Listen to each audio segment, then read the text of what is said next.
C'est une bonne nouvelle pour l'emploi parce que autour d'Air France, il y a tout un écosystème.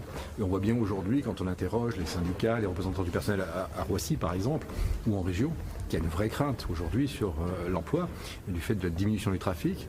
Et Air France était en situation difficile. Voilà, l'État avait fait un prêt. Une partie de ce prêt va être convertie en quasi-fonds propres. Et puis ensuite, il y aura une augmentation du capital à la hauteur de 1 milliard d'euros. Ça permet à la France de consolider sa projection vers l'étranger, sa connectivité.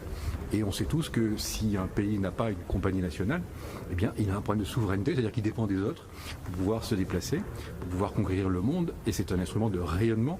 Voilà, donc il était temps que cet accord ait lieu. Il y a eu un sujet diplomatique avec nos amis néerlandais. Il y avait un sujet avec la Commission européenne qui veille à la concurrence.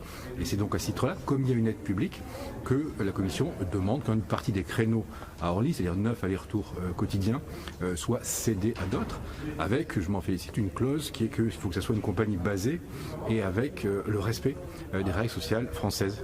Et donc ça me paraît le plus important, c'est-à-dire que la concurrence joue bien évidemment, mais aussi le respect des règles sociales.